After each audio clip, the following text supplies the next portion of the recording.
sustainable fishing practices ensures that marine populations remain healthy and robust. Every action counts. By participating in community cleanups, planting trees, and choosing eco-friendly products, we can all contribute to a healthier planet. Thank you. So, the big message here is that this is currently happening, so this is not a prediction of the future. So right now, approximately 50% of the coral reefs are at risk of bleaching due to this acidification and due to the increasing temperature in the sea. So we really need to start thinking about reducing our carbon footprint. In second year, we don't emphasize this a lot, but in third year, in the courses that you will take, you will see that there are tons of strategies, from reusing clothing, or consuming less meat, as we were mentioning before, or consuming local foods that can enhance or can reduce your CO2 footprint. And I think that it's very important that you start practicing this practice. So, how do we know that the CO2 is increasing? There are a web of laboratories, and the most famous of the laboratories that measure the CO2 in the atmosphere is the Mauna Loa Observatory. This is the top of a volcano, and this is in Hawaii. As you can see, the map is completely isolated, and it's in an area where there is not much industry. So it can give you a very good estimation of the global CO2, because it's far from cities, it's far from other pollution. But this is not the only observatory. There are observatories all over the world. And here I'm marking the observatories, so we're going to present the data from all the different observatories. I want to emphasize the red, which is going to be the Mauna Loa, and then the blue, that is all located in Antarctica. This data is going to start in 1979, and it's going to finish something like 2020. So we are going to see the variation of CO2 that started in 1930, and you're going to see how it changes year after year. So I want you to pay attention to the graph and notice the different changes. And I want you to pay attention to the red and to the blue, and we will discuss the differences. So we start running the measurements.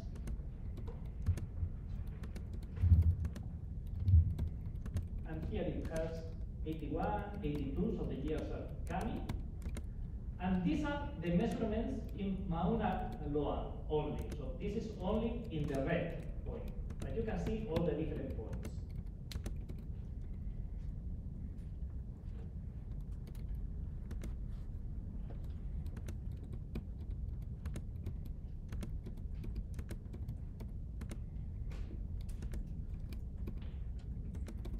So what are you noticing in the data? Can you describe a couple of characteristics that you're noticing here about the data?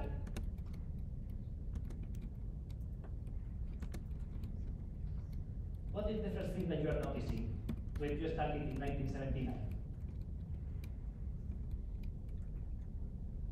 Yeah. So it is going up, right? And what is happening with the data year after year? Do you notice something? Yeah, you are doing it with the finger. So there is a fluctuation. So there is a trend that is showing that is increasing year after year, right? And there is a trend, and this trend, you can see it here in Mauna Loa, how it is increasing year after year, and then there are these fluctuations. Are these fluctuations the same everywhere? Was the blue fluctuating as much as the red? No. The red was fluctuating a lot, and the blue was increasing, but it was not fluctuating. Why do you think that this is happening? Why do you think that you have these fluctuations year after year? We are measuring CO2 in the atmosphere. Why are the CO2 in the atmosphere going up and down and up and down and up and down?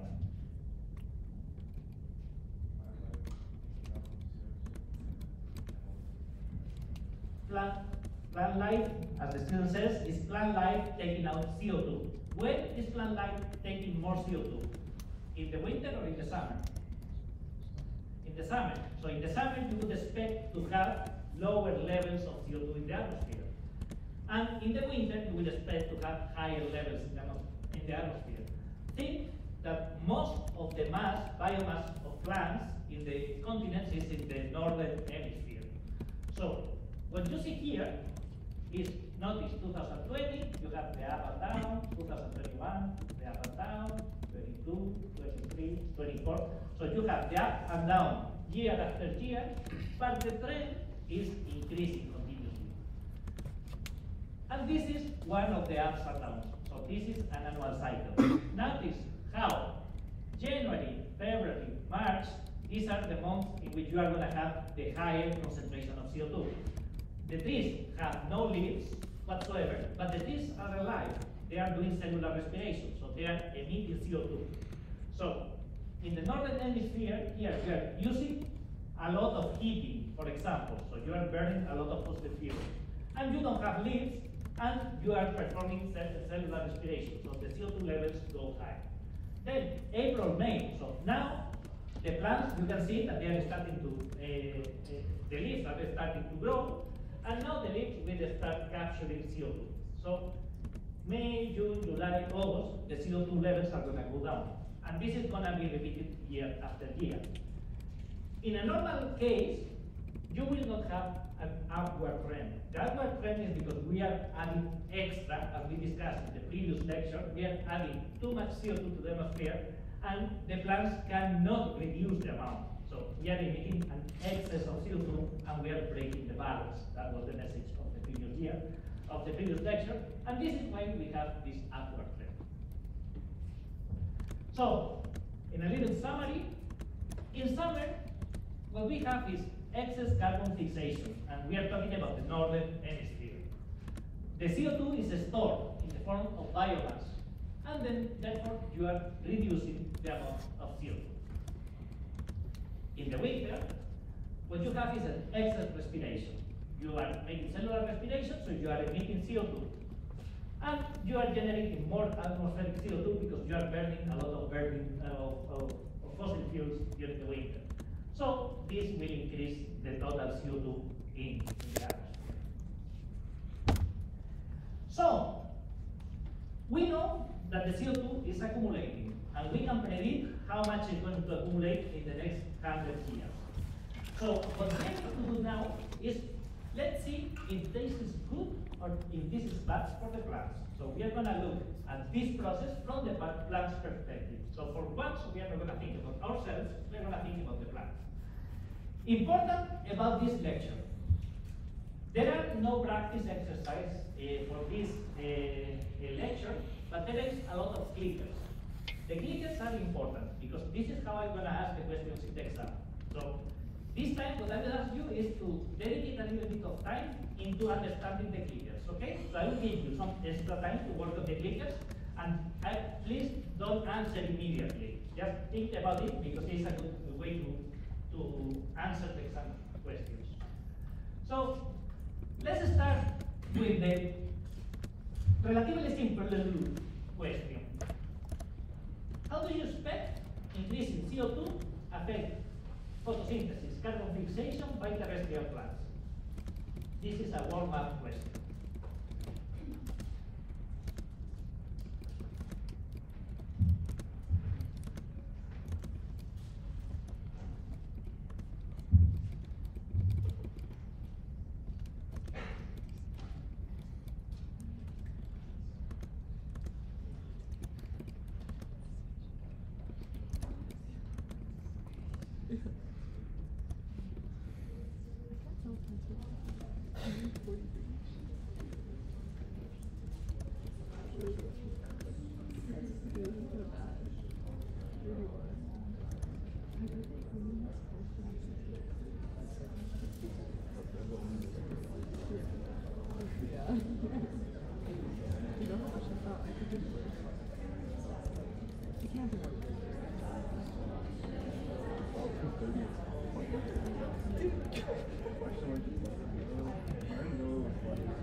Let's take a look.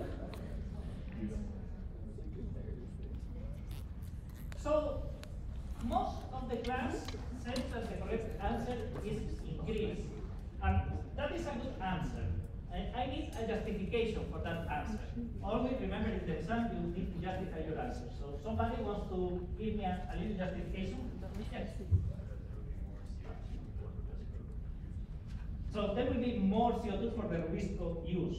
And Rubisco works better with more CO2. Why is that? What was one of the problems of Rubisco? Why it was not working very well? It gets poisoned by oxygen. So there is a competition between CO2 and oxygen, right? If you add more CO2, Rubisco will work better, then you will fix more carbon. You are describing a C3 plant, okay? So this is true for a C3 plant. But in a C4 plant, for example, you have a carbon concentrating mechanism. So the exogenous, the external CO2 doesn't really matter. So in a C4 plant, it will be sort of, it does not affect.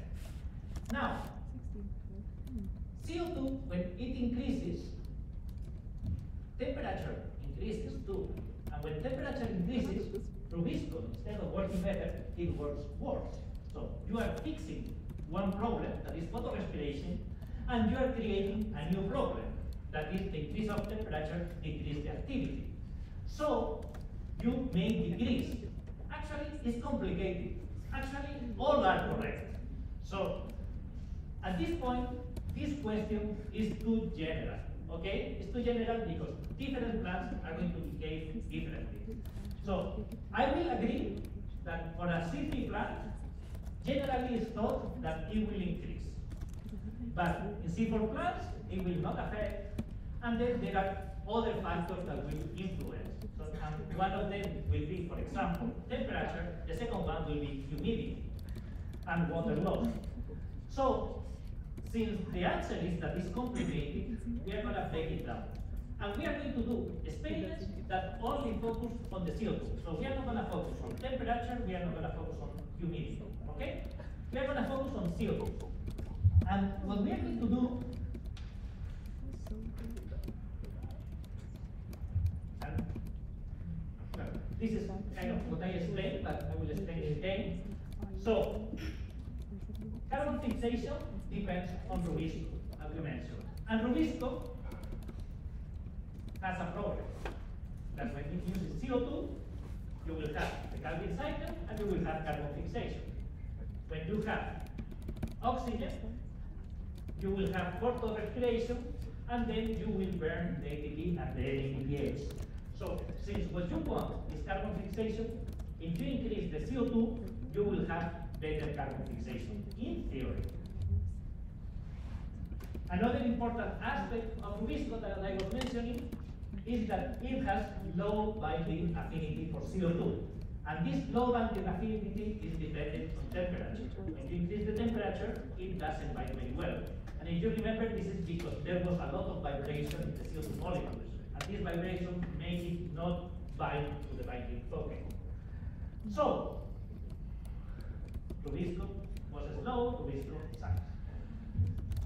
Rubisco, remember, it evolved in an atmosphere that didn't have oxygen. It evolved in an atmosphere that had a lot of CO2. So theoretically, if you increase the CO2, you will be closest to the place where Rubisco was evolving. You will have a Rubisco that is more efficient. So in theory, what we are seeing is that Rubisco, despite the limitations, should work better in the presence of CO2. And this is from a biochemical and evolutionary standpoint. Now, this is all theoretical. What we need to do is to make experiments to test this hypothesis that Rubisco is going to work better. So, these experiments have been done, and I'm going to show you the results of those experiments. So, these experiments are the free air CO2 enrichment. So, this is a forest, and this forest is very particular because it has these structures here, and everything that is growing inside these structures is going to be subject to higher CO2 concentrations. So these structures are designed to increase the CO2 concentrations within this circle. Temperature is not going to change. All of it is at the same temperature. Humidity is not going to change.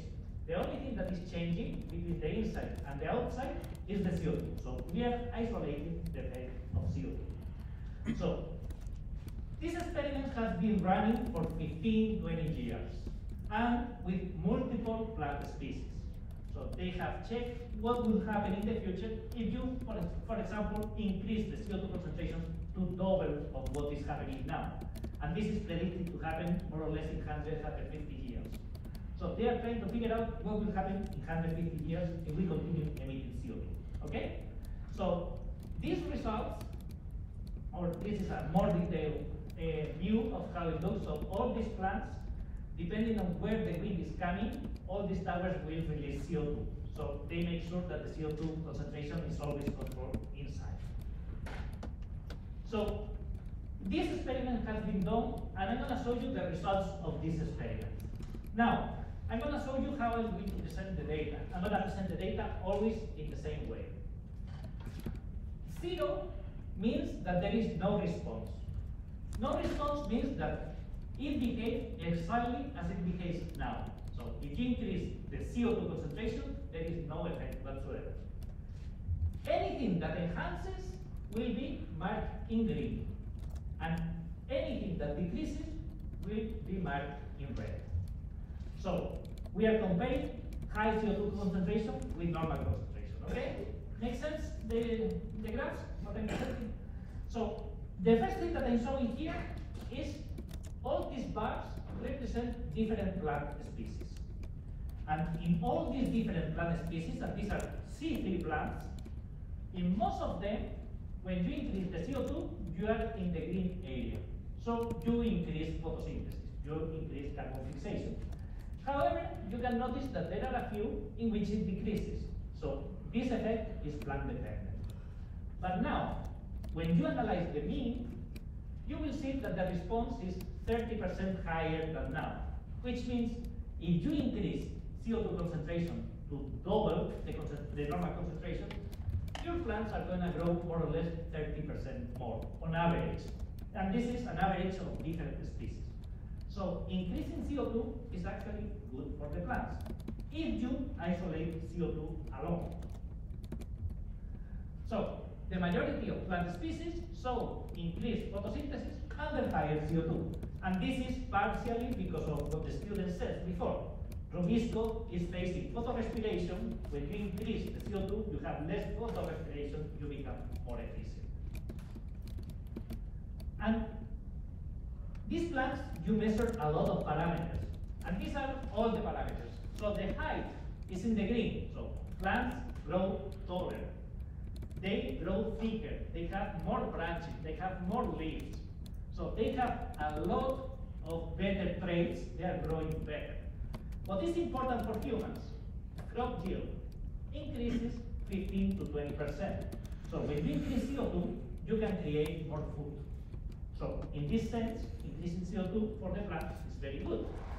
So plants grow 10 to 30% better, and plants increase yield 15 to 25%. Remember, we are only checking CO2. Now, this is final exam question in 2023. So I asked this not as a clicker question, but the idea was the same. I will ask you to think it through, okay? Because you have to connect things that doesn't seem to be very connected, like nitrogen as a limiting factor, with photosynthesis. Let's see how you do it.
have kind of 100 response in 1 minute, which means you can reply to these questions in 1 minute in the exam, right?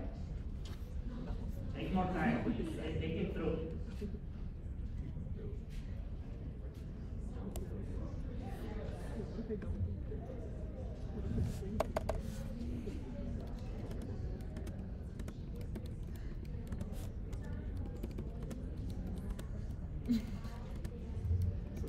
Okay, let's check where we are. 5 more seconds. 5, 4, 3, 2, 1. Let's take a look.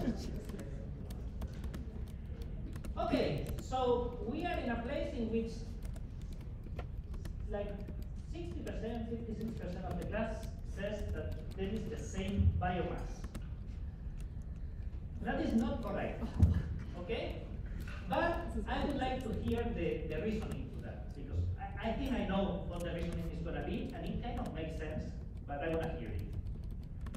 So, somebody?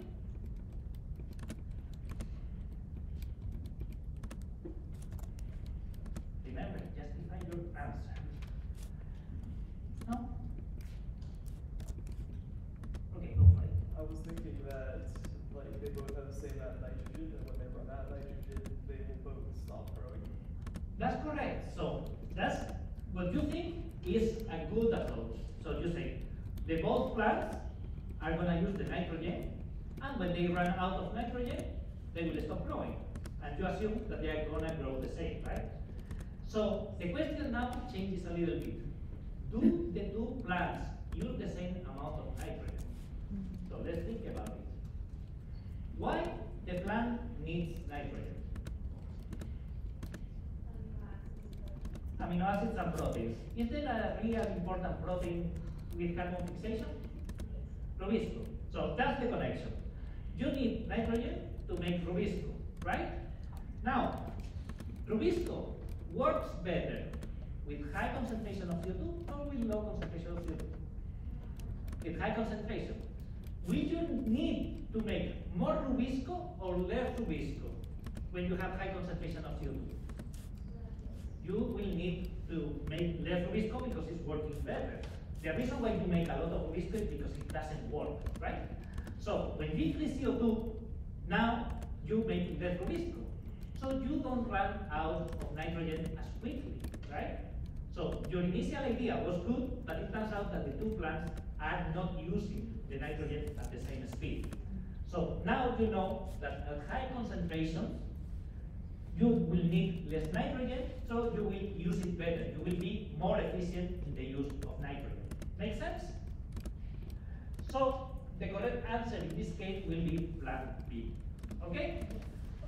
And from an agricultural perspective, is this good or is this bad? So you are increasing the CO2, you are using less nitrogen, you would think that this is, you think that is bad, and you think that is good. So let's hear the two opinions. So you think it's good?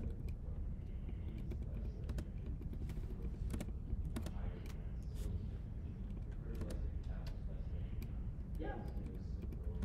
So in an agricultural setting, you will need to use less fertilizer, less nitrogen. You are going to pollute less, you are going to use less fertilizer. So it wins this one. Okay? So,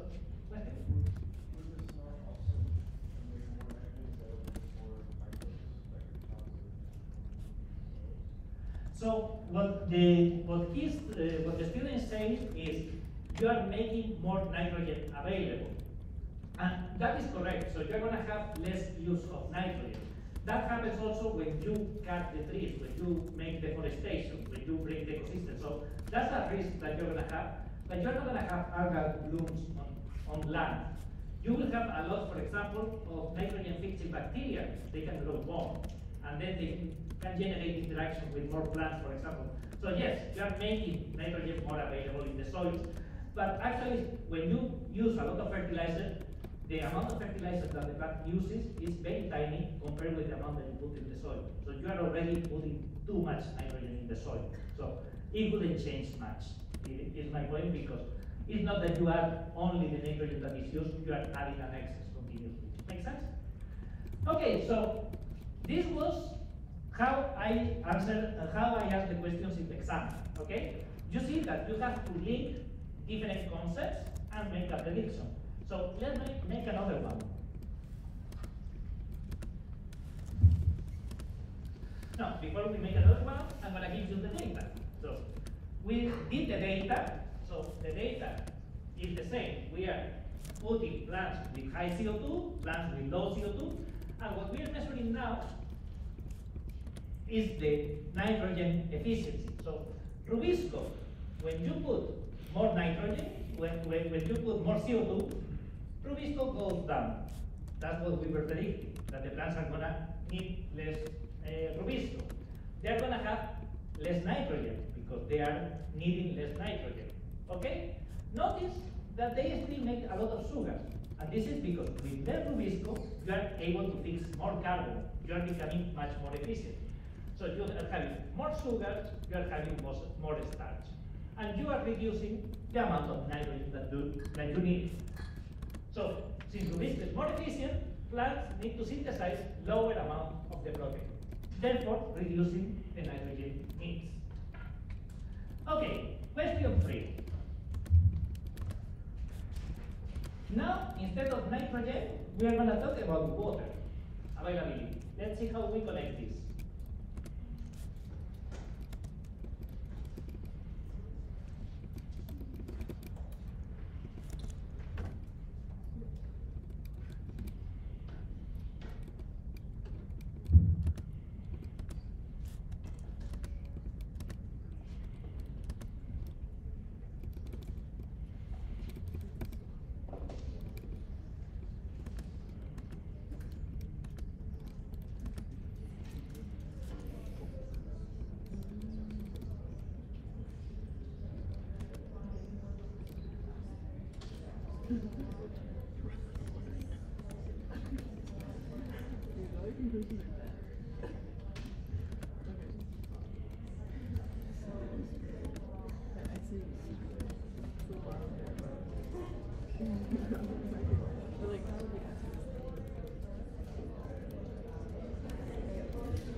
Yeah, let's just go.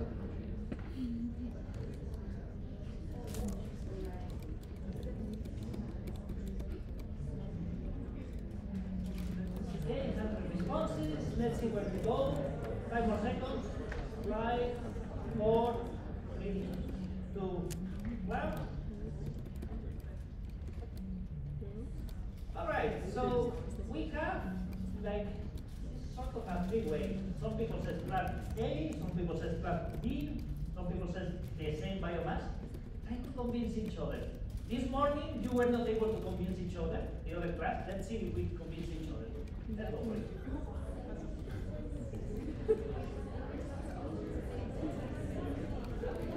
No, I think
good to me.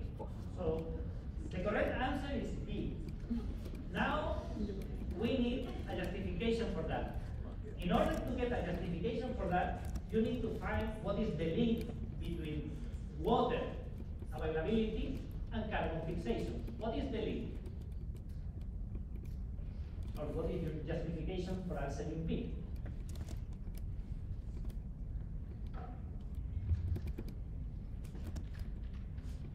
Transpiration. Transpiration, stomatal opening and closing. Remember, the main water loss in plants occur through transpiration. So we need to think in terms of transpiration in order to know how much carbon is fixed. What is the link?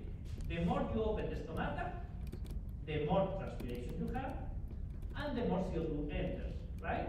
So you will need to have the stomata open in order to fix carbon. Now, which one is going to have the stomata open longer? The one that is at low CO2 or the one that is at high CO2? Sorry? Low CO2? Why? It's going to be longer because there's less around to like get it through the stomata. Yeah, there is less getting through, you have more oxygen, you have more photorespiration. Rubisco is not working very well. So you need to keep the stomata open for a long time. If you increase the concentration of CO2, you open for a little bit and then you can close, and then you save water. So at high concentration of CO2, Rubisco works better. Since Rubisco works better, you don't need to open the stomata so much. Since you don't need to open the stomata, you don't lose so much water. You don't have so much transpiration. Okay? So you make a better use of the water. So if water is the limiting factor, the one that uses it better will grow better. And that's plan B. Make sense? Make sense for everybody? Any questions? So in this question is always trying to figure out what is the connection between the limiting factor, before it was nitrogen, now it's stomatal opening and closing, and carbon fixation. All these exercises are answered in the same way. So let's look at the data again. So this is hypothetical, then we do the experiment, we stress the plants, and we put high CO2, and we put low CO2, and we see what happens.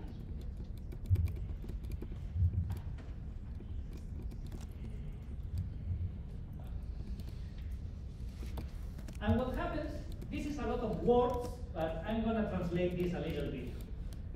Stomatal conductance means how much the stomata opens.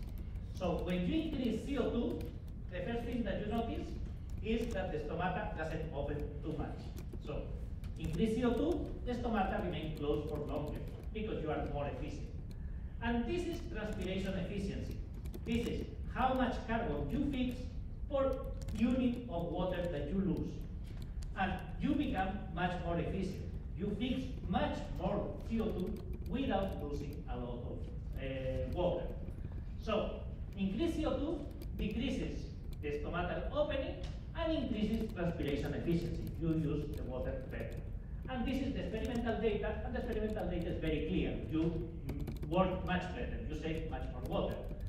In agricultural terms, is that good or is that bad? It's awesome. So you don't have to water your plants so much, and you are still going to grow. So CO2 is wonderful. Plants grow better, they don't need fertilizers, you don't need to water them. This is absolutely awesome. We need to emit as much CO2 as we can. All right, don't listen to me. Next question. Okay, this is linked with the previous question, and this has a graph because students don't love graphs in the exam. Let's put some graph. But this graph, you've seen it before. We put it in the exam before. So which one is the one that is under elevated CO2 conditions? So these are two C3 plants.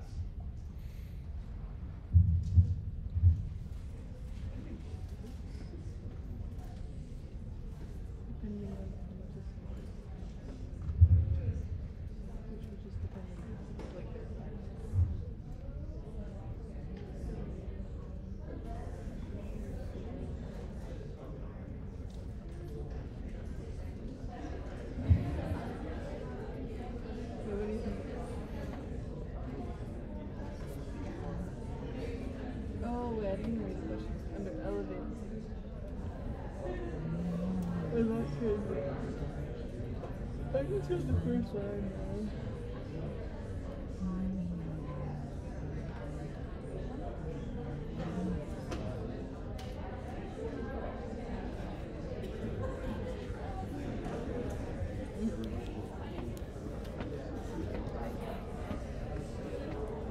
Had microbiome.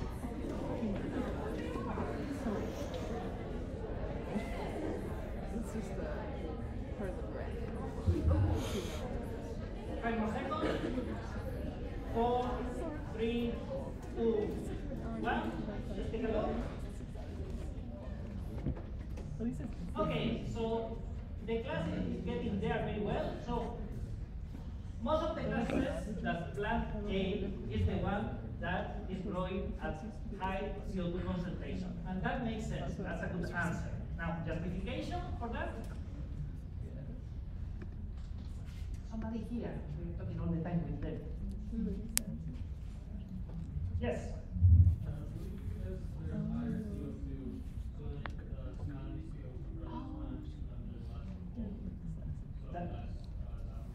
That's correct. So what you are linking now is stomatal opening and closing with the silent pressure. And you know that when you open a lot of the stomata, you will have a lot of negative pressure, a lot of pull. So when you have a high concentration of CO2, you will open the stomata less. If you open the stomata less, the atmosphere pulls less. So the negative pressure is not as negative. So you have negative pressure, but it's not as negative as in B. In B, you have very low CO2, you need to open the stomata wide, and now the atmosphere pulls very strongly. So you have a lot of negative pressure.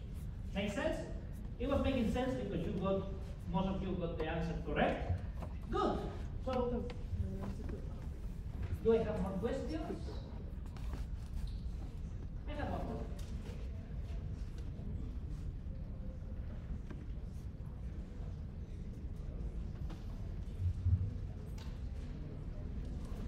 So here you have your CFD report.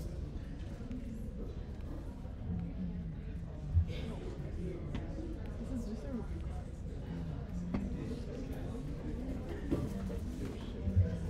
Yeah. And the C3 support kind of same. But like the curves are the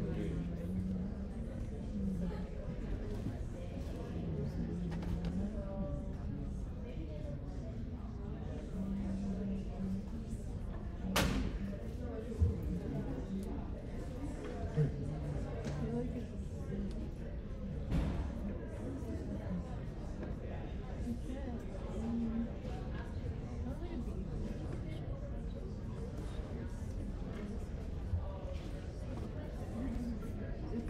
Yeah, that's what I want to put that one. 5 more seconds. 5, 4, 3, 2, 1. Okay, so most of you says that the C3 are the ones that benefit the most. Little justification for that. Somebody in the middle. Give me a justification.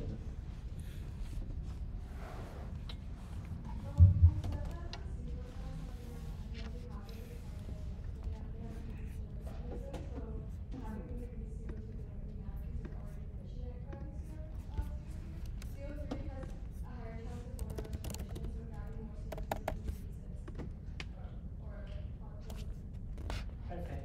That's a very good answer. That is very well justified. So the student made two cases. What the student says is, first, the C4 and the CAM have concentrated mechanisms. So there is a lot of CO2 already around Rubisco. So they don't care a lot about what is happening in the atmosphere because they will concentrate regardless. The second part of what the student says is, in C4 and CAM, you don't have photorespiration, you don't have problems already because you are minimizing the amount of oxygen. The real benefit is for the C3 plants. The C3 plants are struggling because they have photorespiration. So the more CO2 you put, the better they're going to perform. So the higher benefit is going to be for the C3 plant. And this is what the experimental data says. experimental data, they didn't do with CAM, but the experimental data did it with C3 or with C4. So C3, it has problems because there is photorespiration and there is no concentration mechanism. C4, it has no problems because there is no photorespiration and because we already concentrate the CO2. So C3, when you increase the CO2 in the atmosphere, they become much more efficient. C4, they don't have a difference. Actually, the error bars cover all the range here. So C4 are not affected by the external CO2 concentration. Now, in plants, in the plant kingdom, approximately 80 to 85% of the plants are C3 plants. So they are mostly the ones that are benefiting the most.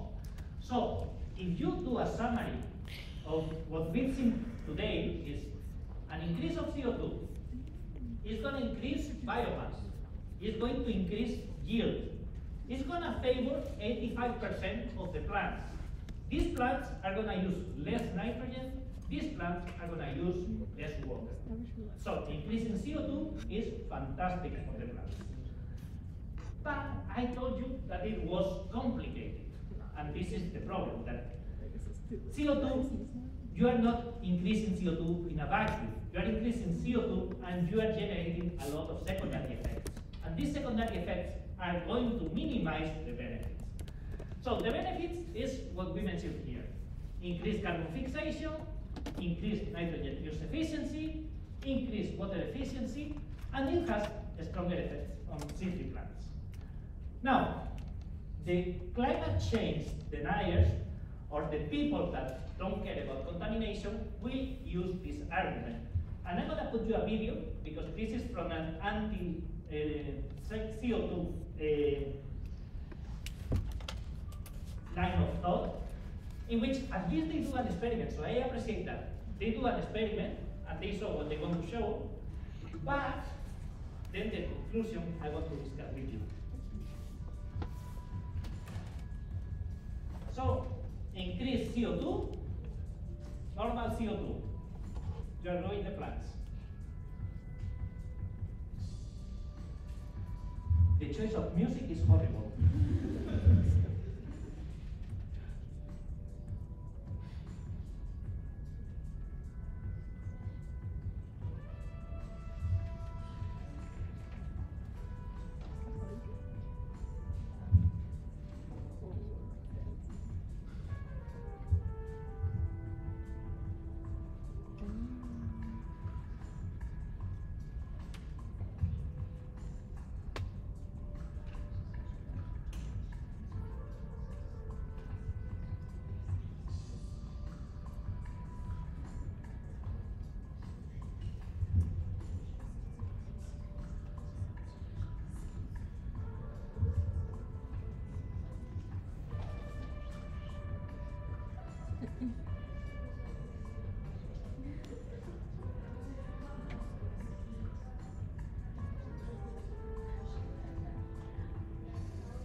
Just overwhelming you with data to show how good is CO2.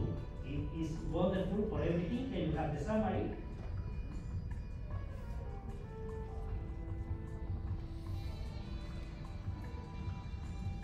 This is the final experiment, the final result. And now the big finale, the conclusion.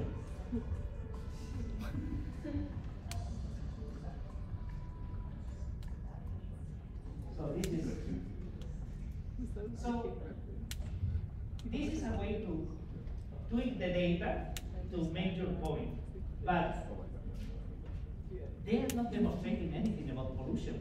What they are demonstrating is that CO2 increased the biomass of the plant, which I agree. We already mentioned that, we already did the experiments, and we know that. The problem is that CO2, as I mentioned before, is not in isolation. So there are a few fallacies you will see here. So the first is this is generalizing. You do an experiment with a plant species, and just because that plant species grow better, you say that this is not pollutant. So you cannot make this kind of generalization. You would need to test multiple species if you want to make a big claim. Then, it's a fallacy, a causal fallacy, because they are actually not proving anything about being a pollutant or not being a pollutant. Again, they are extrapolating data from a plant, and they're making a conclusion that cannot be proven, because you are not testing if CO2 is a pollutant. You need a different experiment to do that. And finally, what is important is that they don't address the claim. They don't say, okay, this is a pollutant, but what they are is criticizing the people. What they are doing is, oh, you criticize the increase of the CO2 as something bad, and look, this is actually very good. But they are not addressing the pollutant. So let's address a little bit the pollutant. Let's fight this logical fallacy. So, font size 144. What does it mean? And I consider this kind of important. So, important. Plant growth is not only determined by CO2 levels. And we already introduced this a couple of times already today, but we are going to keep hammering this concept. So, which other parameters influence plant growth? We already mentioned one of them. One of them was temperature. And here, this is data, this is real data acquired for more than 100 years. And what the data is showing is that since the beginning of the 20th century to 2012, there has been an increase in the global temperature of 1.5 degrees Celsius. And that doesn't look like a lot, but actually is very important for Rubisco. So you need to think that when Rubisco is capturing more of the CO2 is in the summer. And in the summer here you get 25 degrees, 30 degrees sometimes, but in many areas of the world you are in the 35 to 40 degrees temperature in summer. So at those temperatures, Rubisco activity is starting to decay. So the more you increase the temperature, the worse Rubisco is working. So even if you put a lot of CO2 in the atmosphere, Rubisco is not able to capture it. So it will not grow better because you are losing the activity. So you cannot isolate CO2 alone, because CO2 is actually causing an increase in temperature and it reduces efficiency. So we could argue that what you gain because you don't have photorespiration, you lose it because Rubisco is not very active. Make sense? And this is what it makes it complicated. Another factor that we mentioned is when you increase temperature, you increase evaporation. But this is usually true for marine environments. So in marine environments, the relative humidity is going to increase. So these are percentage of increase.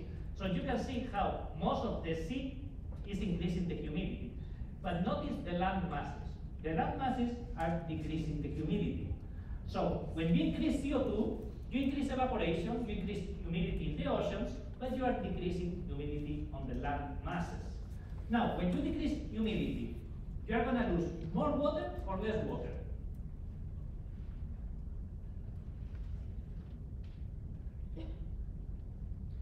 When you decrease humidity, the atmosphere is going to pull more or is going to pull less? It's going to pull more. If it pulls more, you will lose more water. So when you have a very dry atmosphere, an atmosphere with very low humidity, you will lose more water.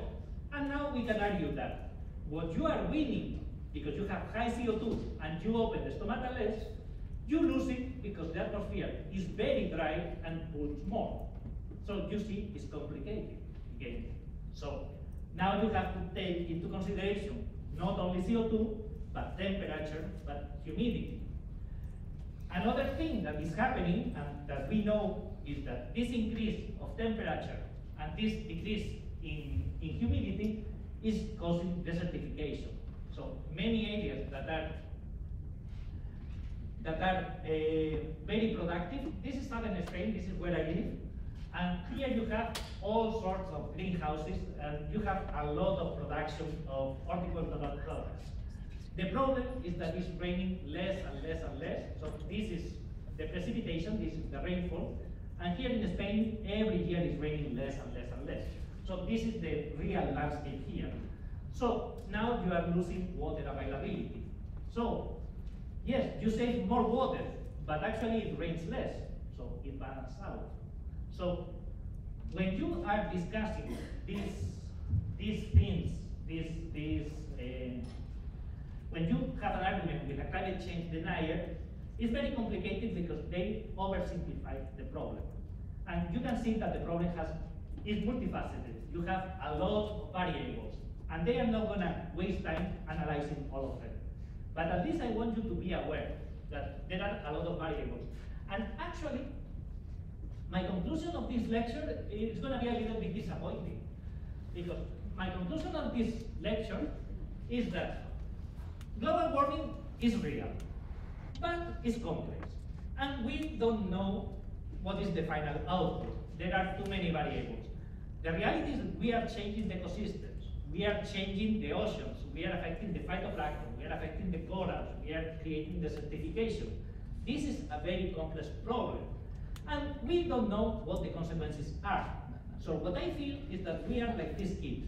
We are just playing and poking and seeing what happens.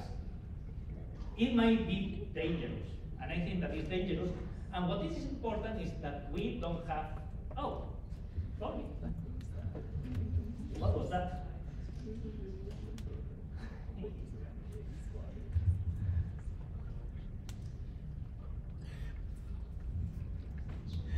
So what was important is that we don't have a planet B, so better not be playing. And now my joke went wrong, because I wanted to say that sometimes when I talk like this, I feel like a hippie, like a long-haired hippie, like hugging trees and fighting for the environment. And actually I was a hippie, hugging trees with long hair, hugging the environment. But that was in another life, okay? So this is the end of my planned term. I saved some extra time. I saved 10 minutes of the lecture because I have a request for you. Is please use these 10 minutes to fill the teaching evaluations, okay? Teaching evaluations, they are anonymous. I don't know who is saying what. What I want in the teaching evaluations, what I would like to see is something that I can learn. So if you tell me Abel sucks, yes, I suck, but I will not learn anything. If you say Abel sucks because he speaks too fast, then I will learn something. So try to make a constructive criticism, okay? So once you finish your teaching evaluations, you are free to go. Thank you very much. That was a wonderful term, and I will see you next Tuesday.